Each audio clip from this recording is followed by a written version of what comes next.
ini berkesempatan hadir di sini karena mengikuti kegiatan saya terkait dengan berbagi praktik baik dengan rekan sejawat tentang budaya positif. Yang pertama itu latar belakang. Sekolah merupakan institusi pembentukan karakter. Oleh karena itu, budaya positif perlu diciptakan agar dapat mendukung pembentukan karakter murid yang diharapkan. Budaya positif di sekolah ialah nilai-nilai, kebiasaan-kebiasaan di sekolah yang berpihak pada murid agar murid dapat berkembang menjadi pribadi yang kritis, penuh hormat dan tanggung jawab. Untuk membangun budaya positif, sekolah perlu menyediakan lingkungan yang positif, aman dan nyaman agar murid-murid mampu berpikir, bertindak dan mencipta dengan merdeka. Mandiri dan bertanggung jawab. Salah satu strategi yang perlu ditinjau ulang adalah bentuk disiplin yang diajarkan selama ini di sekolah kita. Yang kedua, budaya positif. Nah, budaya positif ini merupakan perubahan paradigma belajar, teori kontrol, disiplin positif, keyakinan kelas, kebutuhan dasar manusia, motivasi perilaku manusia, posisi kontrol manusia, dan yang terakhir adalah segitiga restitusi. Budaya positif menurut Ki Hajar Dewantara menyatakan untuk menciptakan murid yang merdeka, syarat utamanya adalah harus ada disiplin yang kuat. Disiplin yang dimaksud adalah disiplin diri yang memiliki motivasi internal. Nah, manfaat dari disiplin diri ini yang pertama, mempelajari bagaimana cara kita mengontrol diri. Yang kedua, mempelajari bagaimana menguasai diri untuk memilih tindakan yang mengacu pada nilai-nilai yang kita hargai. Dan yang ketiga, bisa bertanggung jawab terhadap apa yang dilakukan karena mereka mendasarkan tindakan mereka pada nilai-nilai kebijakan universal. Kita lihat yang pertama, perubahan paradigma restitusi, respon lawan, teori kontrol. Yang pertama itu ilusi guru mengontrol murid. Pada dasarnya, kita tidak dapat memaksa murid untuk berbuat sesuatu jika murid tersebut memilih untuk tidak melakukannya. Walaupun tampaknya kita sedang mengontrol perilaku murid tersebut. Hal ini karena murid tersebut sedang mengizinkan dirinya dikontrol. Saat itu bentuk kontrol guru menjadi kebutuhan dasar yang dipilih murid tersebut.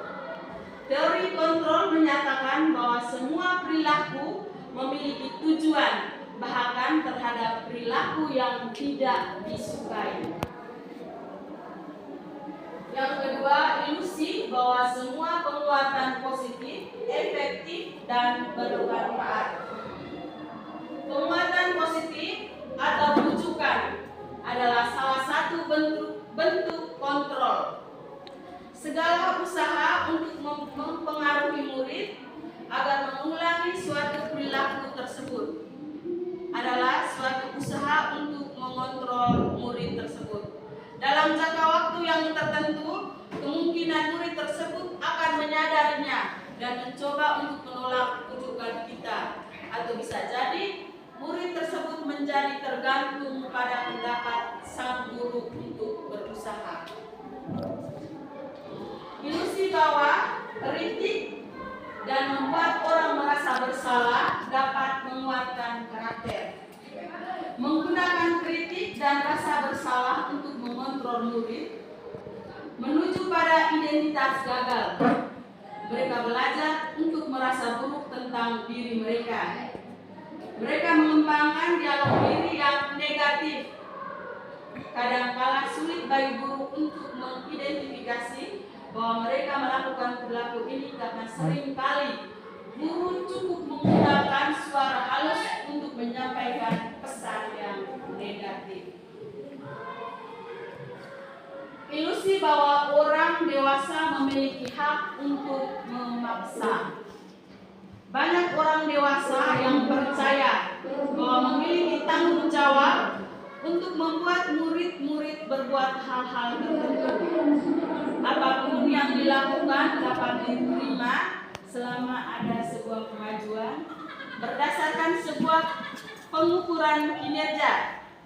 Pada saat itu pula orang dewasa akan menyadari bahwa perilaku memaksa tidak akan efektif untuk jangka waktu yang panjang dan sebuah hubungan permusuhan akan terbentuk.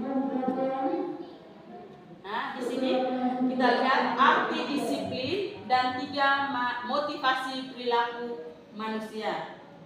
Kata disiplin juga sering dihubungkan dengan hukuman, padahal itu sungguh berbeda. Karena belajar tentang disiplin positif tidak harus dengan memberi hukuman.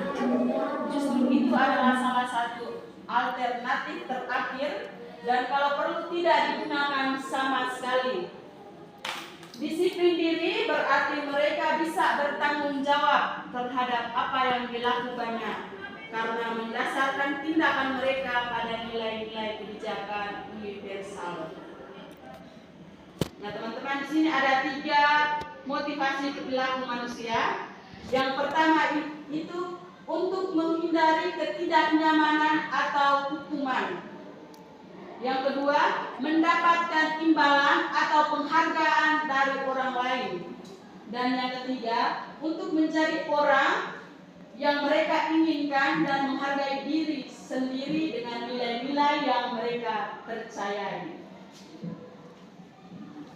Kita lihat yang pertama, untuk menghindari ketidaknyamanan atau hukuman. Ini adalah tingkat terendah dari motivasi perilaku manusia.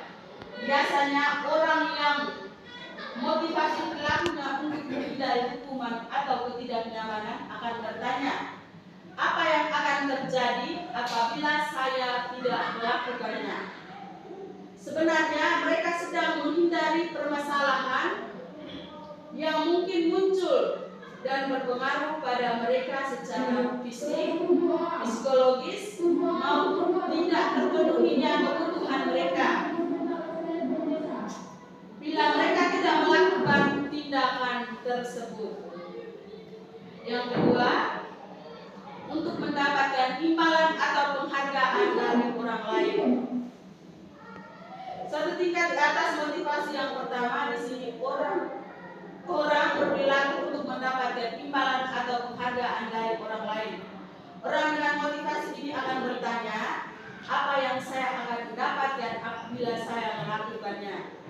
Karena mereka melakukan sebuah tindakan untuk mendapatkan pujian dari orang lain yang menurut mereka penting dan mereka letakkan dalam dunia yang berkualitas mereka. Mereka juga melakukan sesuatu untuk mendapatkan hadiah, pengakuan atau imbalan. Dan yang terakhir, menjadi orang yang mereka inginkan dan menghargai diri sendiri dengan nilai-nilai yang mereka percayai. Orang dengan motivasi ini akan bertanya, akan menjadi orang yang seperti apa apabila saya melakukannya. Mereka melakukan sesuatu karena nilai-nilai yang mereka yakini dan hargai. Dan mereka melakukannya karena mereka ingin menjadi orang yang melakukan nilai-nilai yang mereka yakini tersebut. Ini adalah motivasi yang akan membuat seseorang memiliki disiplin positif. Karena motivasi perilakunya bersifat internal dari dalam dan bukan eksternal yang dari luar. Nah, di sini kita masuk pada bagian ini, itu tentang keyakinan kelas, hukum, dan penghargaan. Nah, sini ada pertanyaan teman-teman, mengapa kita menggunakan keyakinan kelas? Mengapa kita tidak menggunakan dengan peraturan kelas saja? Menjalani posisi pemantau. Pertanyaan yang biasa diajukan seorang pemantau, peraturannya apa? Apa yang telah kamu lakukan? Sanksi atau konsekuensi apa? Seorang pemantau sangat mengandalkan perhitungan catatan data yang dapat digunakan sebagai bukti atas perilaku seseorang. Posisi ini akan menggunakan stiker, slip catatan, daftar catatan. Posisi monitor sendiri berawal dari teori stimulus respon yang menunjukkan tanggung jawab guru dalam mengontrol murid-muridnya. Dan yang terakhir, posisi manajer. Posisi manajer adalah posisi metode di mana guru berbuat sesuatu bersama dengan muridnya, mempersilahkan muridnya mempertanggungjawabkan perilakunya, mendukung murid agar dapat menemukan solusi atas permasalahannya sendiri. Seorang manajer telah memiliki keterampilan di posisi teman maupun pemantau. Dengan demikian bisa jadi waktu ke waktu tertentu kembali kepada kedua posisi tersebut apabila diperlukan. Jadi di sini kita guru itu disarankan bisa menggunakan posisi sebagai teman dan pemantau, tetapi yang kita gunakan itu adalah posisi manajer. Sekarang di sini kita lihat adalah segitiga restitusi. Jadi ketika ada kesalahan yang dilakukan murid, yang seharusnya kita gunakan adalah segitiga restitusi. Di sini maka akan muncul posisi kontrol kita sebagai manajer. Segitiga restitusi ini yang pertama itu menstabilkan identitas. Yang kedua itu validasi tindakan dan salah, dan yang terakhir itu menanyakan keyakinan kelas. Menstabilkan di sini kalau ada siswa yang bermasalah, maka kita sebagai guru memanggil siswa tersebut dan menstabilkan identitasnya. Menstabilkan identitas di sini kita panggil dia, kita tanya dia secara baik-baik, secara akan mata kita tanya baik-baik. Kita menstabilkan identitas, kita tanya keadaan dia. Setelah itu kita tanya, sebagai manusia ini kita pernah melakukan kesalahan. Itu kita menstabilkan identitas mereka. Setelah itu kita mulai memvalidasi tindakan yang salah. Ini contohnya anak-anak kita yang terlambat. Di sini kita kalau validasi tindakan yang salah kita tanya, mengapa kamu datang terlambat? Pasti jawabannya saya bangun tidurnya terlambat itu. Setelah itu baru kita tanya keyakinan kelasnya. Kita tanya keyakinan kelasnya, Anda tahu tidak bahwa di dalam kelas itu kita ada keyakinan kelas. Keyakinan kelas bahwa setiap siswa hadir tepat pada waktunya. Maka di situ dia akan menjawab bahwa untuk depannya itu dia tidak akan terlambat lagi dengan konsistennya bahwa dia harus bangun pagi tepat pada waktunya. Makanya teman-teman di sini di budaya positif ini, ketika anak-anak melakukan kesalahan, kita guru belajar untuk berusaha menggunakan segitiga restitusi ini. Seperti tadi bahwa posisi kontrol guru ada yang kalau kita sebagai teman maka ada positif dan ada negatifnya. Kalau sebagai penghukum maka satu saat anak itu akan membenci kita. Dan yang berikutnya lagi membuat rasa bersalah. Memang nada kita itu halus, tetapi membuat anak itu sakit. Dan teman-teman, itu adalah hasil presentasi saya terkait dengan budaya positif. Selamat pagi dan terima kasih teman-teman sekalian karena sudah hadir dalam kegiatan saya ini. Terima kasih.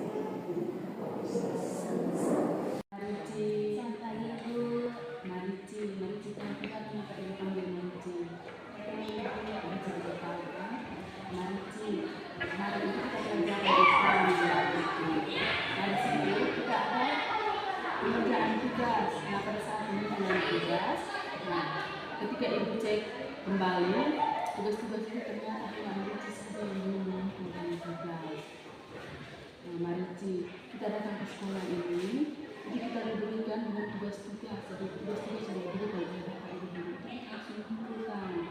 Dan mari kita lihat bahwa kita semua itu pasti punya kesalahan. Ketika melakukan kesalahan seperti itu, tapi kita harus sadar. Ya, dan kita belajar dari kesalahan agar itu.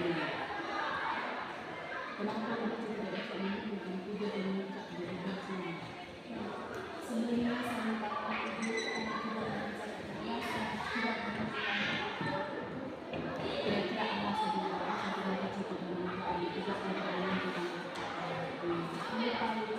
mari cinta.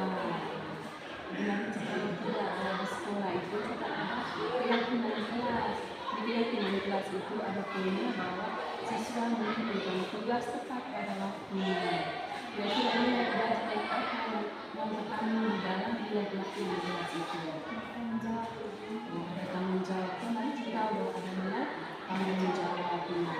Kira-kira solusinya bagaimana untuk kedepannya agar mari tidak lupa atau tidak lupa lagi untuk mengerjakan tugasnya.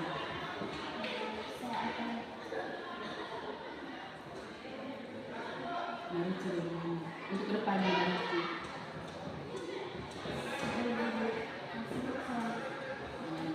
Berarti sebelum hari ini ibu kasih tugasnya, mari langsung kerja memang sekarang tidak lupa lagi. Jadi nanti kalau ibu kasih tugas lagi, mari pulang sekolahnya langsung mengerjakannya supaya kedepannya itu nanti tidak lupa lagi bahwa ternyata ada tugas yang diberikan oleh ibu Rufina, yaitu tugas kita. Mari janji ya bahwa ketika ibu kasih tugas, setelah itu mari langsung kerja supaya mari jangan lupa lagi. Mari bisa janji? Bisa. Oke, jadi kedepannya ingat lagi segala tugas yang diberikan oleh ibu wajib kerja. Jadi itu saja ya Marici. Ya Marici, sama-sama Marici ingat ya bahwa tugas yang diberikan oleh ibu wajib kita kerjakan. Selamat Marici, terima kasih juga.